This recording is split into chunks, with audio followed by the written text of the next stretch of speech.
Jamar Mack, CEO of Kobe 502.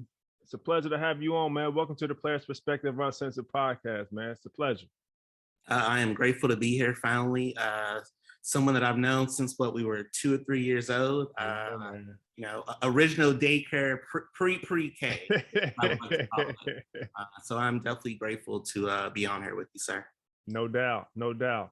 Now, you are a bourbon connoisseur, bourbon consumer, everything about bourbon. You really define everything there is about bourbon. So tell me what drew you into bourbon and what got you into it and what was your what drew your interest into it? Yeah, I would say like living in Louisville, Kentucky itself, when you go to bars and things like that, what they typically serve is going to be bourbon whiskey. So like my first thing drinking was Jim Beam White Label, little splash of Diet Coke and a lime. I mean, that was my like go-to drink. And there was a place that's actually still around called, oh God, I can't think. It's a bowling alley off of Melwood Avenue, Story Avenue. I apologize, I can't think of the name of it. But I went in there, this is 2008, 2009. I ordered that drink. There's an African-American behind the bar. He literally says word for word, "I will not serve that to you." You kind of take back like, what's this energy you're giving me? He's like, man, you need to be drinking something better. And this just tells you how long ago and how cheap it was. It cost me $50 for an entire flight of Van Winkle. So 10, 12 year, 15, 23 was $50. I'll never forget it because I paid $55. I remember thinking like, wow, that's a lot of money to spend on alcohol, as I used to call it. Right. That was the start of drinking bourbon, really. And then a few years later, I get an Evan Williams single barrel. And at the time, I didn't understand single barrels. I didn't understand any of that. I just like to drink. I have 2 or 3 bottles. That's it. I get a bottle of Evan Williams from Westport Wine and Whiskey. And I remember thinking like, wow, I've seen this bottle at Myers like $10 cheaper. I'm going to go to Myers and buy a bottle of it. They taste completely different. So I'm looking at the bottles like, man, the label on the front is the same, but I started reading like barrel number, right? And then right. The internet, but there's not a lot of podcasts. There's no bourbon podcasts, very few blogs. So there wasn't a lot of information online. So what I just started doing was going back to that bar where that gentleman worked at. Mm-hmm.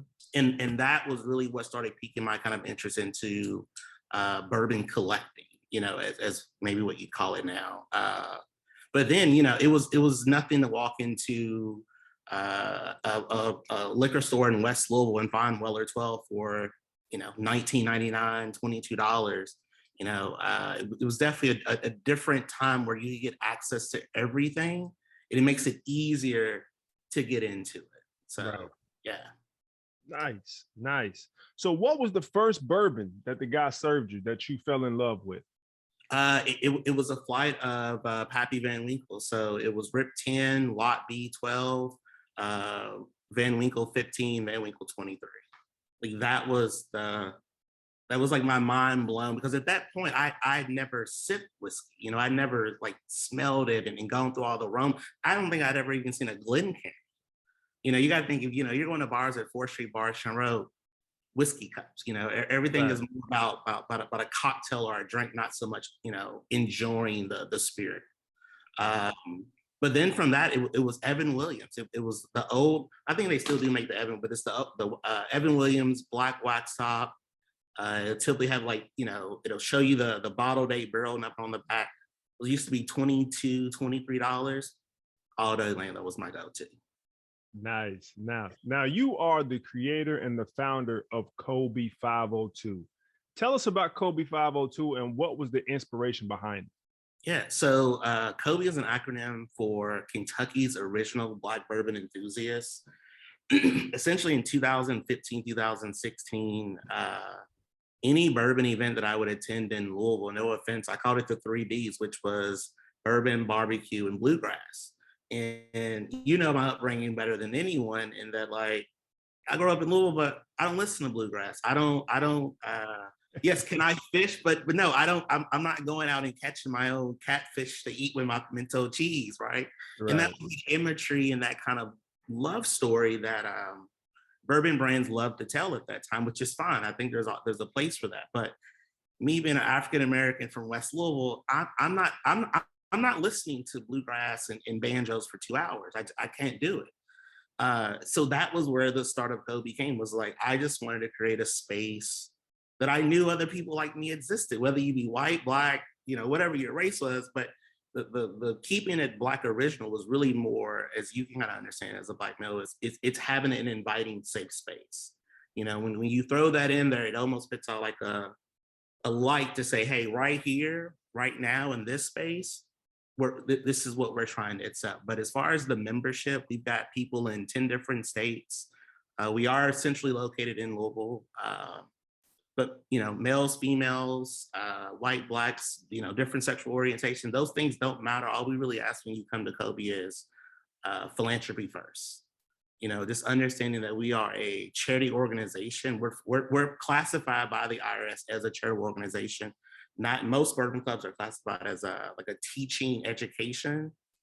We leave that to the other clubs, so I always tell people, if you're looking for access to bottles, you want to do like Hastings and those things, Kobe's probably not the place for you. However, when we do go to an Old Forester, you can believe that, we're going to be trying President's Choice. We're going to get access to the more exclusive things, but we also are putting our community and charitable giving first. Nice. So how can one find out about Kobe 502? Yeah, so the easiest way is literally that. Our website is Kobe, it's 2B, so KOBBE.com. I'm sorry, Kobe502.com, but with 2 B's in it. Membership is currently open. This is the first time in 4 years that we've actually opened up membership. Prior to this, you had to know a member of Kobe who had been in the club for 2 years, and then you only got one sponsorship every 2 years. So we were really making it not exclusive to be exclusive, but more we wanted to really get members who cared about our motto, but we were trying to do more than, what's the next great bourbon tip? So when they sign up for Kobe, they go to Kobe 502, they sign up for the membership. What does that membership entail? What do they get with that membership? Yeah, well, so you do have to apply for membership. There is no guarantee that you would, and it's not that we're trying to exclude anyone, but go through about a 5-10 minute interview process. And it's really just to learn what is it that you want out of the club? Like, what do you want to give, and what are your expectations for us to get back? Membership is $250 a year. Right now, it's our 5-year anniversary. So we did a special welcome kit, you would call it. So it's 2 crystal cut Glencairns in a travel set with like 3.5 ounce samples that you can, take on a plane or take on a trip with you. Outside of that, when we go do a barrel pick, for instance, we have a 13-year Russell Reserve pick coming in that we picked with Bruce and Eddie Russell. So it's like, yeah, it's not even so much as it's how we did the pick and who we did it with. We did the Old Forester barrel strength and picked the barrel with Jackie Katzman, who's now left to do her own thing, but at the time what was their master blender, she had master in her name somewhere. Right. So it's those kind of things, like I've got our Castle and Key here, right here, that I'm sorting through bottles. This was the first 5-year rye single barrel that they released. So we asked that, everyone who's in the club purchase 1 bottle of every pick that we do, but we also try to get them to understand that we're just not picking anything normal. So yeah. Right.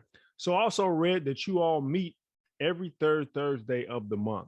Yeah. So what goes on during that third Thursday of the month? Yeah. So actually we meet this Thursday. Really the first 5-10 minutes, I'm gonna update the group on, barrel picks, events, just very club information. The other hour and a half, it's just a bottle share. It really is a time for members to get together and just literally just hang out and network. And then if you are a prospective member, we'll have you come to one of those, because then that way we can interact with you, you can interact with us. And that's going to give you your best kind of energy and feel of what our club is. Mm-hmm. And what's the dress attire for the social business? So everything Kobe has ever done, I've been doing events now for 20 years, and I always tell people I'm about comfortable chic. And from me traveling, what I've like learned. So, you have dress codes and all that, but when you really start going out of the country, I tell people wealth is not built on attire. And I've seen people who are beyond millionaires who literally are wearing shirts from Walmart. But I've also seen that same type of person who's worth tens of millions of dollars be in a $20,000 Gucci jumpsuit, you know. Right. And what I've always tried to say is I want you to come into the space and what makes sense for you to wear, for you to be the best version of you. So if that's you in a three-piece, man, do it, kill it. And we have those members. We got some members of our group.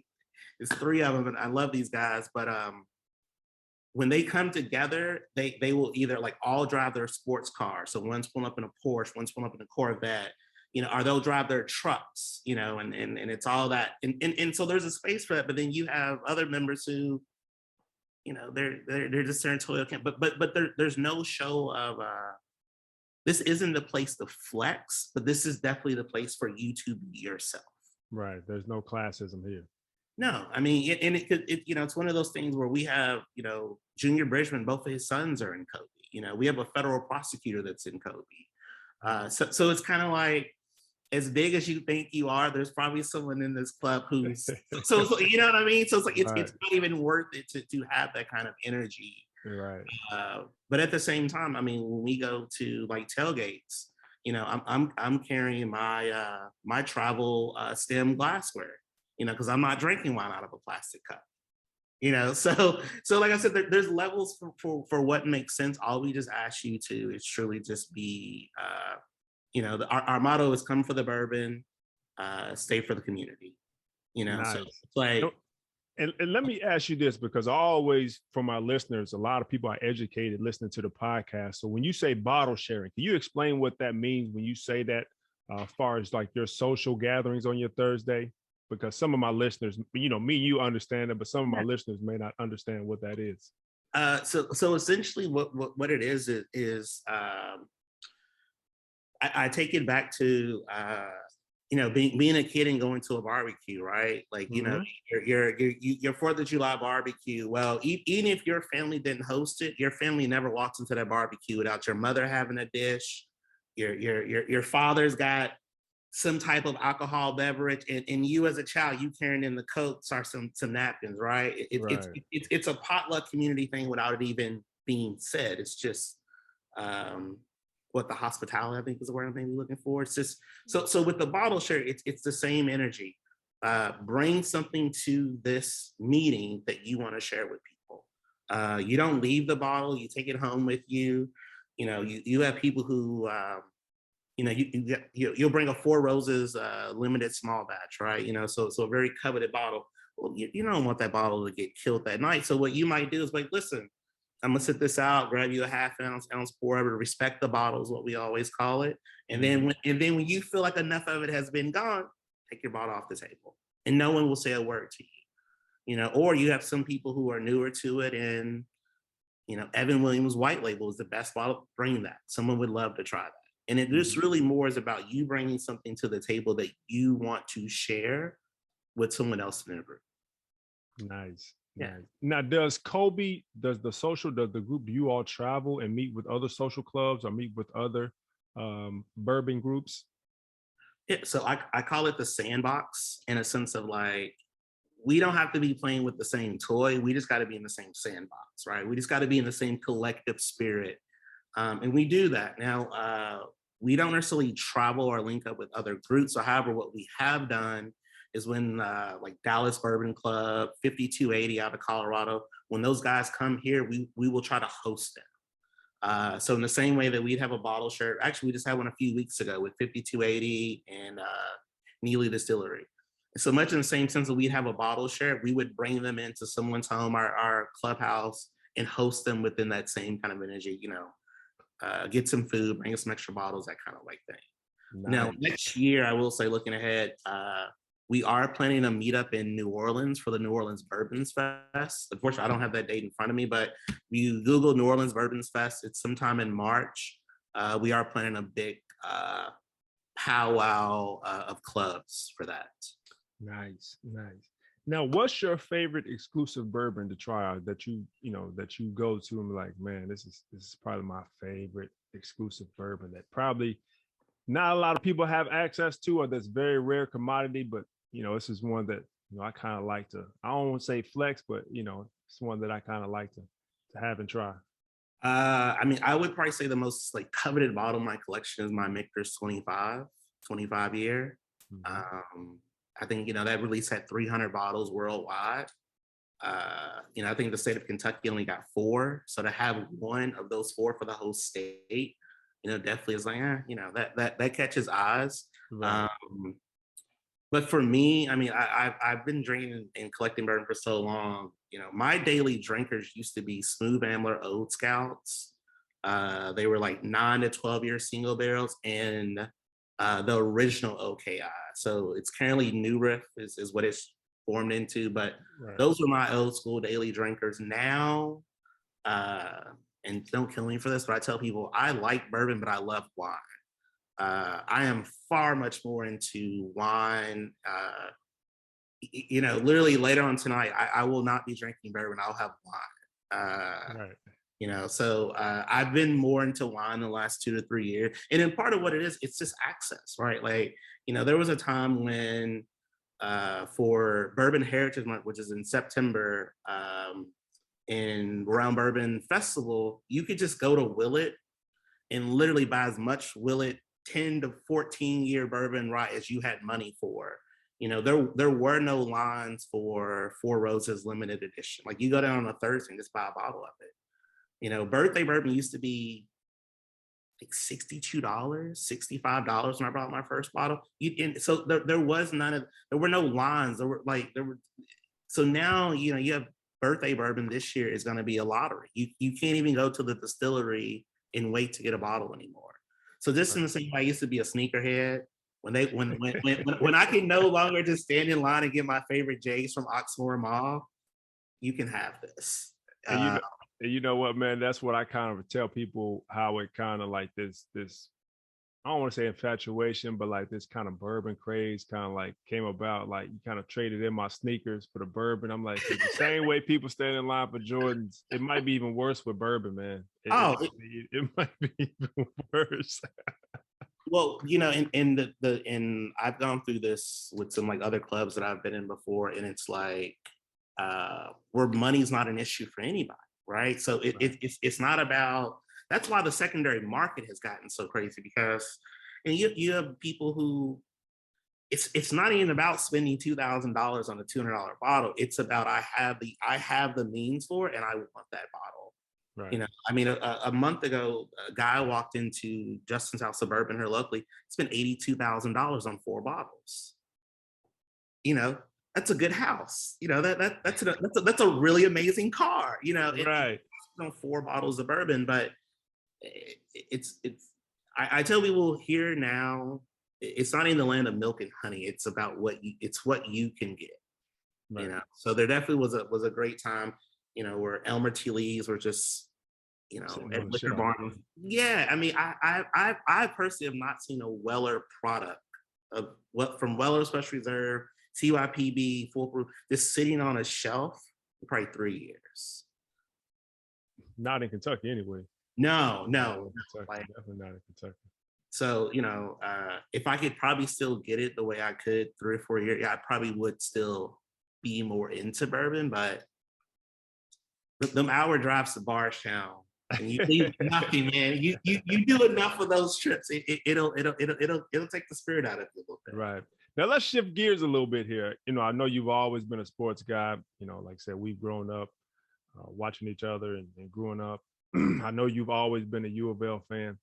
So let's shift gears and talk about the transition that U of L has made to hiring Kenny Payne. What are your thoughts, and how do you feel about Chris Mack leaving and bringing Kenny Payne back home?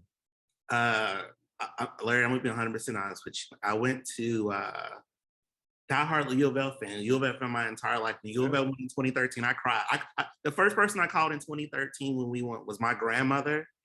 And I called my grandmother when Obama won the first time. Like that. That's how much that championship. Big moments, yeah. Oh man, like mind blowing. When last year I went to Louisville, Miami, in Louisville Law Stadium, and literally Miami had 2 back-to-back plays where they did backdoor cuts and did alley dunks on us. I left the game. It's the first U of L basketball game my entire life I've ever left because it was like, oh, bro, we're getting killed. Right. To have that year and really the year prior to now having Kenny, and it's not even so much that we have Kenny Payne, it's the recruits that he's gotten in the last 3 or 4 months. How could you not be rejuvenated, right? How could you not be truly more, everything we've gone through, from the banner coming down to Patino to all that controversy as a Louisville, and then when you really put in perspective of, like, I'm not gonna go too deep, but North Carolina has their classroom scandal of 20 years, and it's just like, why were we the only one who really got punished like that? So to go, it was self-inflicted. man. It was self-inflicted. And then I tell you have to really live here to understand the U of L UK rivalry. And to live here with like UK fans going through that was you can only be happy right now. We the football team's getting good recruits in. We just want to be competitive. Right. I mean, that's one thing about U of L for the last 20 years is, we don't win every year, but we've always been competitive. Right. And just to get back to that side of it, where can we beat Virginia, please? Like something, losing to Duke with Zion that year. It's down just 20. That what they down 27 with 9 minutes. Bruh. Yeah, that was bad. No, it was an amazing sight to see Zion literally go with Zion Williams, but against us at home. Yeah, it was bad. So I share to say we've had enough rough moments that I'm completely excited, man. And Kenny Payne's so approachable. He's opened up practices. Stephen Van Treese is a member of Kobe. Yep. And he talks very highly about, how the culture for players are changing. Reese Gaines has got hired on. I mean, you know all this as a player, but yeah, I'm very excited for what's coming. Good. I'm glad to hear VT. VT is a member of Kobe, man. I've been meaning to get VT on here. He probably gonna kill me when he listens to this. But yeah, I gotta go have a round with VT, man. I've been meaning to catch up. I gotta catch up with a lot of people. You talked about your favorite moment, U of L winning the national championship. So what are sort of your expectations that you have for Kenny this year, being his first year? Man, listen, I told someone literally yesterday, it's so funny that I said, as a U of L basketball fan, I said, if you told me we can win 2 championships in the next 8 to 10 years, we could lose every game in football. Matter of fact, you could take away everything else, just give me 2 national championships in basketball in the next 8 to 10 years. Like, listen, my only thing with Kenny Payne so far has been the Adidas comment, which I get. He's like, I was the first Black athlete with Adidas. So basically, that's his underlying way of saying we ain't switching to Nike. I wish that we could get I wish we could play in a bigger field with some of these other schools. And you and I'm not speak for you, but from what I view, that sneaker thing is so important that I just feel like it's going to be an uphill battle for. Right. It brings in a ton of money. But Kansas just won a national championship. I think they're Adidas school though. Yeah. So that's where we got to get to is how do we stay consistent in recruiting as your Kansas? I mean, your only anomaly really at this point is UK. Right. Yeah, maybe Duke. We're not going to speak on Kansas violations and what they got going on. Oh my! Win the national championship on top of it. So I'm excited. If we can win our conference, regular season, that'll speak volumes of your record. Can we get a Sweet 16 in Elite 8? There you go. Like. If Louisville can't be a top 8 to 10 team every year for the next 4 to 5 years, it's gonna be a rough one. All right, the bar has been set. So now, Mama, we switch to a part of the podcast we call the Bird Proof segment of rapid fire questions. We're gonna shoot you some Quick rapid fire questions. Don't give it a lot of thought. Just give us your first answer. We're gonna roll with it. The ideal place to drink a glass of bourbon. North of Bourbon. North of bourbon. All right. Who's the best player in the NBA right now? LeBron. Still LeBron, not Giannis. Well, you said what first came to my head. I mean, I'm probably gonna say Giannis, but LeBron, you can't argue that though. He's still rolling. He's still rolling. Favorite meal? Favorite meal to go with a glass of bourbon. All right, this is gonna be controversial, but I've actually told I don't think bourbon pairs well with food.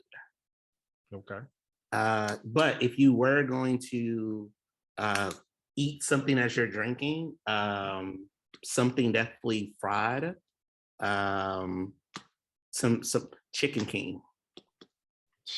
Like it sounds very low brow with it, but like that's what I would compare with. No, they ain't low brow. They ain't low brow. Not low brow. Your favorite part of the bourbon industry? Your favorite part of it? Oh, the community. As a Black man in America, and I've said this in other interviews, it's cliched like, oh, it's black and white, but one thing about this industry is either you are accepted and you are family. I mean, I know owners of distilleries that I could call right now and be like, hey, I need this. It's done. But I've also dealt with some, distilleries that have basically been like, they're not gonna call you the N-word, but like, right, just let you know you're not accepted. Yeah, they gonna let you know we good on our visiting down here. Right. Yeah. Favorite place to travel?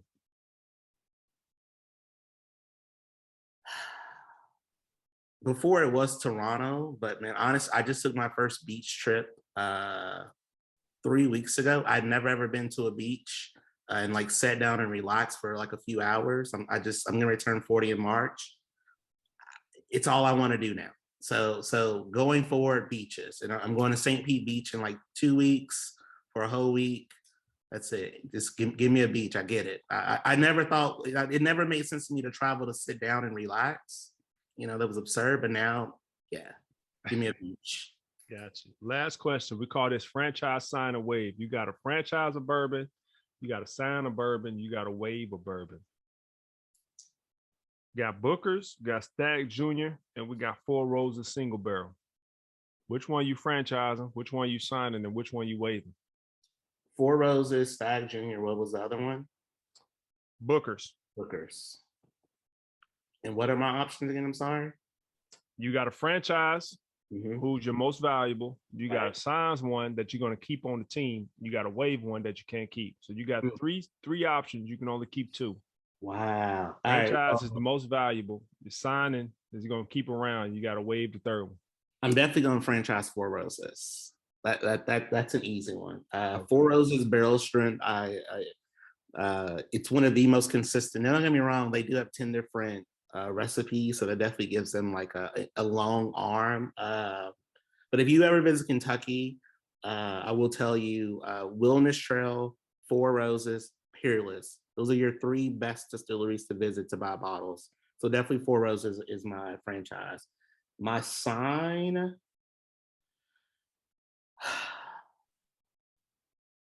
Stag Jr. is a very consistent high proofer, but Booker's has gone.